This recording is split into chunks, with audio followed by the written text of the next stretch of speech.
Hi guys.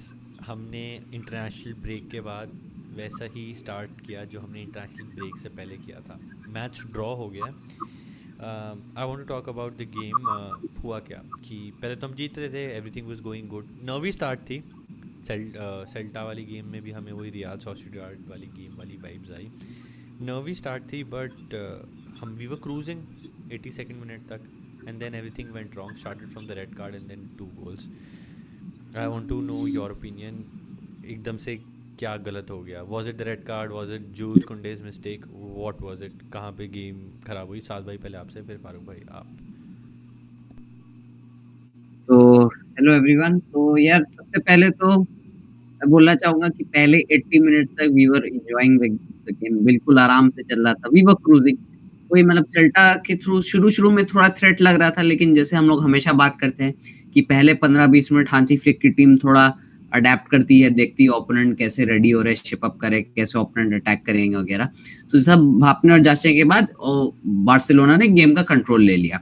उसके बाद फिर पहला गोल भी आ गया रफीनिया के थ्रू, यार वेरी नाइस गोल। उसके बाद यार लेवा का गोल आया, थोड़ा मतलब लैकलस्टर टाइप का गोल था, but still 2-0, everything was going good. मतलब यहाँ पे सेल्टा लग भी नहीं रही थी कि they were trying to do something या कुछ। और वहां पे फिर मार्कस आडो का एक अननेसेसरी टैकल आता है वहां पे फॉर द सेकंड येलो, जो उनको रेड कार्ड दिखा देता है। और उस रेड कार्ड के बाद जैसे ही वो रेड कार्ड होता है, या द गेम स्टार्टेड टर्निंग। वो सेल्टा थोड़ा मतलब चढ़ना और शुरू कर देते हैं, और पता नहीं बार्सिलोना प्लेयर्स वो रेड कार्ड के बाद वो अभी तक सेटल ही नहीं हुए थे। 1-2 मिनट हुआ था just after the red card. फिर कुंडे का आउट ऑफ नोवेयर अनएक्सपेक्टेड एक मिस्टेक आता है, बहुत खतरनाक मिस्टेक जो कॉस्ट कर जाता है यहाँ पे बार्सिलोना को। और ये मिस्टेक हम लोग कभी कुंडे जैसे प्लेयर से एक्सपेक्ट नहीं करते, क्योंकि he is not the guy who is prone to making mistakes. कि दूसरा प्लेयर होता है जो प्रोन होता है, तो उसे एक्सपेक्ट करते हैं। कुंडे very calm, very composed on the ball हमेशा रहता है, बट वो शायद हो जाता है सम डेज। तो कुंडे का मिस्टेक के बाद वो गोल पड़ गया, और उसके बाद जो वही चीज है, सेल्टा स्टार्टेड प्रेसिंग। अभी हम लोग रेड कार्ड और गोल दोनों से रिकवर नहीं कर पाए थे, सेल्टा का दूसरा गोल आ गया। तो I think it was just a change of momentum, जो एक रेड कार्ड की वजह से मोस्टली हो सकता है। आई डोंट थिंक कि अगर वो रेड कार्ड, आई थिंक अगर रेड कार्ड नहीं होता तो आई डोंट थिंक यहाँ पे कुछ इश्यूज हो सकता था।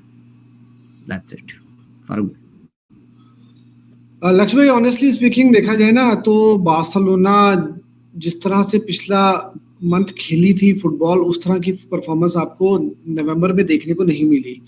हम लोगों ने बड़ी बड़ी टीम्स के अगेंस्ट अक्टूबर में खेला, बायर्न के अगेंस्ट खेला, अल क्लासिको जीता, और हमने बड़ी अच्छी परफॉर्मेंसेस दी थी वहां पर। लेकिन जब नवंबर में हम आए अगेंस्ट रियल सोसाइडेड, जो कि एक हमेशा टफ फिक्सचर रहता है बार्सिलोना के लिए, वहां पर भी हमारी परफॉर्मेंस इतनी अच्छी रही नहीं थी। और आज की गेम में भी जो है वो देखा जाए तो हमने उस तरह से परफॉर्म नहीं किया जिस तरह से बार्सिलोना यूजुअली करती आई है। हम गेम को उस तरह से कंट्रोल नहीं कर पाए। अगर हम अपने दोनों गोल्स की बात करें तो वो दोनों मिस्टेक्स थी सेल्टा डिफेंडर की। मेंगोजा ने दोनों दफा मिस्टेक की और हमने उसको कैपिटलाइज किया और गोल स्कोर किया। अदर देन दैट हम लोग इतना ज़्यादा कंफर्टेबल गेम में नहीं थे, टू बी वेरी ऑनेस्ट। और नवंबर जाते जाते हमें जो है वो थोड़ा सा उदास करता हुआ जा रहा है, क्योंकि कहाँ पर हम लोग काफ़ी अच्छी पोजीशन में थे लीग में, और अब रियल मैड्रिड बिल्कुल देखा जाए तो गेम इन हैंड होने के साथ 1 पॉइंट की लीड, अगर हम ये मान के चलें कि मैड्रिड अपनी दोनों गेम्स जीतती है तो सिर्फ एक पॉइंट की लीड हमारे पास बचेगी। तो बहुत टफ सिचुएशन है इस टाइम पर। गेम की अगर मैं बात करता हूँ ना, तो मैंने आपको वही बोला कि एक तो हम लोगों ने उस तरह से कंट्रोल नहीं किया, और रेड कार्ड को भी यार मैं इतना ज़्यादा नहीं समझता कि रेड कार्ड होने की वजह से हम लोगों ने गेम को जो है वो बराबर करवा दिया, क्योंकि तब भी मेरे ख्याल से हम लोग गेम के अंदर थे, 2 गोल की लीड और सिर्फ 10 मिनट बाकी थे। तो मेरे ख्याल से हमें गेम निकाल लेनी चाहिए थी। लेकिन कुंदे की जो मिस्टेक हुई ना, वहां पर गेम काफी लेट डाउन हो गई थी, क्योंकि उसके बाद एक 1 मैन डाउन भी हो गया, एक गोल की लीड भी कम हो गई, और एक गोल तो यार कहीं से भी आ जाता है, लास्ट सेकंड में भी गोल उतर जाता है। और फिर वही है कि यार हम लोग यहाँ पर सेल्टा के अगेंस्ट जब भी ये खेलते हैं तो वहां पर सरप्राइज हमें देखने को मिलता है। और ये गेम फुल ऑफ सरप्राइजेस था, गेम फुल ऑफ मिस्टेक्स था दोनों साइड्स की तरफ से। और at the end of the day वही हुआ कि जिसका डर था। और मैंने आपको बैक स्टेज भी ये बात की थी, अपनी वीडियो में भी ये बात बोली थी कि यार प्रॉब्लम ये है कि मुझे इस गेम से कुछ ज़्यादा अच्छी वाइब्स नहीं आ रही, और वही हुआ। अगर हम रिकॉर्ड देखें अपना, तो हमारा record of Balaidos last 10 games हो गया है, I think 2 victories and then 5 losses या एंड 5 ड्रॉज, ऐसी कुछ, मतलब 5 ड्रॉस। 5 ड्रॉज हो गए, 2 विक्ट्रीज हो गई, तो 3 लॉसेस हमारी टोटल। बलाइडोस पे रिकॉर्ड भी हमारा बहुत ख़राब है, एनोवेटा जैसा ही। मैंने भी बात की थी इसके बारे में कि जो हमारा रिकॉर्ड है वो स्टेडियम में ज़्यादा अच्छा नहीं, और वही हुआ, मतलब जो सोच रहे थे हम वही हुआ। Lamine Yamal not being there, was it the reason that we played bad? Because Lewandowski हमें गेम में इतना इन्वॉल्व दिखा नहीं। He did score the goal, he was trying to drop, but वही सेम इशू एग्जैक्टली। मेरे को ये game बिल्कुल कार्बन कॉपी लगी, सेल्टा वाली गेम जो हमारी अगेंस्ट रियल सोसिएडाड थी। Again, wingers not being there, is that the issue? तो यार Lamine Yamal not being there, I think इसका इशू है भी और नहीं भी, क्योंकि देखिए आज आपके गेम में अटैक में आपका बहुत ज्यादा प्रॉब्लम नहीं हो रहा था। लाइक आपके चांसेस बन रहे थे, आपको एक आध गोल और तो 100% स्कोर कर देना चाहिए था, बट नहीं हुआ, जैसे रफीनिया का पोस्ट वगैरह लगा। तो आई थिंक अटैक जितना भी था आपका क्लिनिकल चल रहा था। And coming to the point of Lewa, तो हाँ यार लेवा बिना यमाल का हमें थोड़ा से मतलब लग रहा है कि उसको थोड़ा इश्यूज हो रहे हैं, क्योंकि उसे वो सर्विस नहीं मिल रही है। अब यार 37 का और 36-37 का ऑलमोस्ट लेवेंडोव्स्की हो चुका है। आप उसको कितना एक्सपेक्ट करोगे कि वो ड्रॉप करके कंस्ट्रक्ट करेगा बॉल और उसके बाद आपको अलॉन्ग विद दैट फिर भाग के आगे जाएगा और गोल स्कोर करने में भी हेल्प करेगा? तो वो नहीं होता है ना। आइदर ही स्टेज बैक, फिर वो आगे सप्लाई कर देगा बॉल को, either he stage in front. तो जब फ्रंट में उसको सप्लाई नहीं मिल रही है क्योंकि यहाँ पे यमाल नहीं है, और उसके बाद फिर जो डैनी ओल्मो है उसके बाद वो भी बहुत अच्छे से लाइक वो बॉल डिस्ट्रीब्यूट कर रहे हैं, लेकिन लेवेंडोव्स्की को इतनी टाइटली और इतने अच्छे से उन लोगों के सेंटर बैक्स ने मार्क किया हुआ था कि लेवेंडोव्स्की तक बॉल पहुंचना बहुत मुश्किल हो रहा था, तो उसको बार बार ड्रॉप करना पड़ रहा था। तो इन दैट केस यस, आप बोल सकते हैं कि लामिन यमाल का नहीं रहने से थोड़ा इश्यूज तो हुआ है, क्योंकि यार यमाल का क्या है, ही अट्रैक्ट्स डिफेंडर्स टू हिमसेल्फ, जिसकी वजह से बाकी प्लेयर्स लोग फ्री हो जाते हैं और आपको गोल स्कोर करने का बहुत अच्छा मौका मिल जाता है। प्लस यमाल की डिलीवरीज, उसकी service to Lewandowski has been very very good. तो yes 50-50, but in my opinion attack ठीक भी चल रहा था, बट ठीक है 2 गोल्स की लीड आपने बॉटल की, तो आई डोंट थिंक कि उसमें अटैक की आज कोई गलती थी। तो yes Lewandowski was little bit in an issue without Yamal, but I still think कि आज का मैच वो काम जैसे तैसे करके निकाल ही लिया था और गोल भी उसका आ गया इनफैक्ट। फर्क जी, मेरे ख्याल में लक्ष्य भाई, लामिन यमाल का ना होना एक बहुत बड़ा फैक्टर तो जरूर है, क्योंकि आपने देखा कि अभी इस सीजन में जितनी गेम्स में भी लामिन यमाल नहीं है, हमने 3 पॉइंट्स प्रॉपरली नहीं निकाले। आप ओसासुना का गेम देख लो, आप पिछला रियल सोसाइटी वाला गेम देख लो, आज का गेम भी देख लो, क्योंकि यार वो चीज बन नहीं पाती, क्योंकि लेफ्ट विंगर आपके पास है नहीं। आपने फिर कहीं ना कहीं ओल्मो को आउट ऑफ पोजीशन खिलाया, जिसकी वजह से आपका अटैक थोड़ा डिस्टर्ब तो हुआ। वो अगर कैंप पोजीशन के ऊपर खेल रहा होता तो ज्यादा इफेक्टिव नजर आता है। तो आज वो थोड़ा लेफ्ट विंग की तरफ था, पूरा प्रॉपर लेफ्ट विंगर तो वो नहीं है, तो वो थोड़ा इंटीरियर खेल रहा था, लेकिन उतना इफेक्टिव नजर नहीं आ रहा था जितना वो नॉर्मली नजर आता है। और ऑब्वियसली लामिन यमाल जब टीम में होता है तो वो हमेशा 1-2 डिफेंडर्स को एंगेज करके जरूर रखता है, जिसकी वजह से लेवेंडोव्स्की और रफीनिया को चांसेस मिलते हैं, वो स्पेसेस को यूज करते हैं और ज्यादा इफेक्टिव सिस्टम आपका नजर आ रहा होता है। तो लामिन यमाल के ना होने से अभी तक आपने जिन गेम्स में वो नहीं थे, आपने देखा कि आप वो गेम्स नहीं जीत पाए हो, तो कुछ ना कुछ प्रॉब्लम तो है। तो इससे एक चीज तो हमें ये चीज नजर आती है कि यार आपको विंगर साइन करना है, चाहे आप एक लेफ्ट विंगर साइन करो तो या आप एक राइट विंगर साइन करो एज अ बैकअप, तो वो एक जरूरी चीज है। दूसरा ये कि साथ ने बात बिल्कुल ठीक की कि यार 80th मिनट तक तो आप 2-0 के साथ जैसे तैसे आपने गेम निकाल ली थी। आपने रेड कार्ड ले लिया, चलो वो भी मुझे उससे भी कोई इतना प्रॉब्लम नहीं था, फिर भी 10 मिनट में यार आप 2 गोल्स की लीड दे दो, तो वो चीज़ जो है ना कहीं पे हजम नहीं हो रही मुझे ऑनेस्टली स्पीकिंग। लेकिन ये कि जो सवाल था आपका लामिन यमाल के बगैर बार्सिलोना जो है, वो मुझे ऑब्वियसली नज़र आ रहा है कि बार्सिलोना को प्रॉब्लम हो रही है लामिन के बगैर। गाइस, अगर वीडियो अच्छी लग रही है तो लाइक कर देना ज़रूर, कमेंट करो जो भी आपको लगता है मेरे बारे में, वीडियो के बारे में, जो भी आपको लगता है कमेंट करो, और चैनल को सब्सक्राइब करके बेल आइकन भी दबा देना। चलो वीडियो में आगे बढ़ते हैं हम। Now I want to talk about one specific player जिसके बारे में स्ट्रीम में सब बातें कर रहे थे। बड़ी नेगेटिव उनकी अभी पीआर चल रही है, सब बहुत सारी चीज़ें बोल रहे हैं उनके बारे में। जेरार्ड मार्टिन, स्पेसिफिकली अगर मैं कोई प्लेयर को पिक करूँ तो मैं उन्हीं के बारे में बात करूँगा. Is Gerard Martin that bad और did he have a bad game? Because हमारे जो 2 गोल्स आए उनके सब्स्टिट्यूट होने के बाद ही आए हैं. एंड लेफ्ट बैक में बाल्डिन अवेलेबल नहीं थे. Personally I don't find him इतना भी ख़राब कि जो उनके अगेंस्ट हम कमेंट्स देख रहे हैं, जो चीज़ें पढ़ रहे हैं. But is he that bad? यार जेरार्ड मार्टिन के ऊपर मेरा तो ये इसके पहले भी ओपिनियन था कि right now he still a very raw product.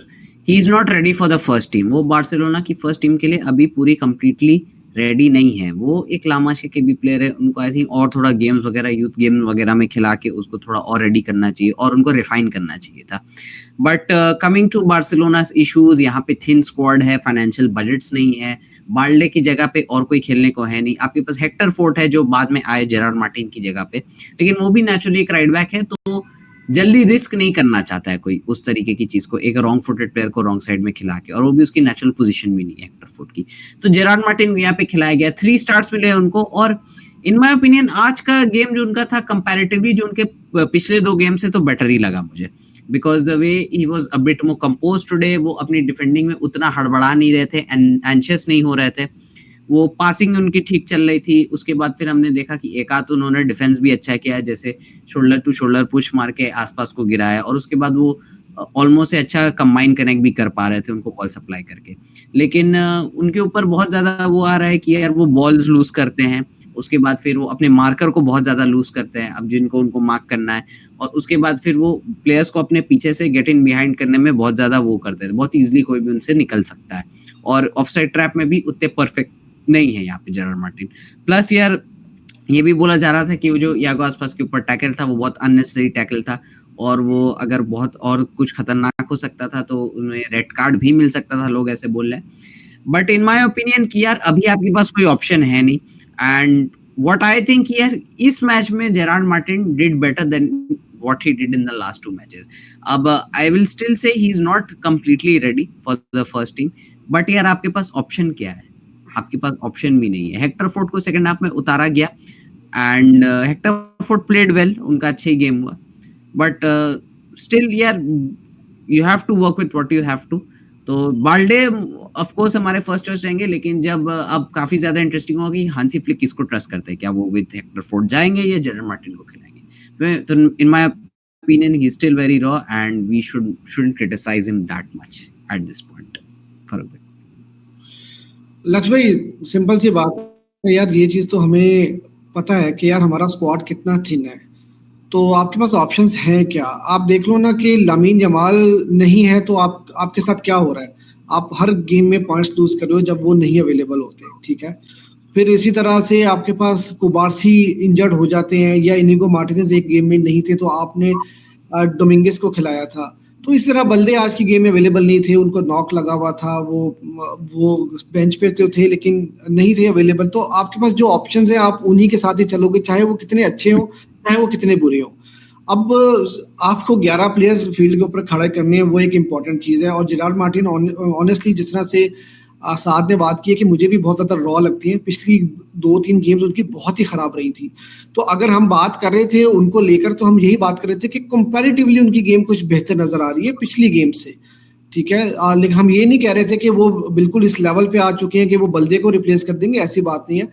लेकिन वही बात है कि आपके पास ऑप्शंस क्या है. आपने फिर हेक्टर फोर्ट को खिलाया और हेक्टर फोर्ट आए तो 2 गोल पड़ गए. अब मैं ये नहीं कह रहा हूँ कि हेक्टर फोर्ट बहुत बुरा खेल रहे थे या उनकी वजह से 2 गोल पड़े हैं, लेकिन जब अगर आप बात करते हो क्रिटिसाइज करने पे आओ तो आप किसी भी चीज़ को क्रिटिसाइज कर सकते हो.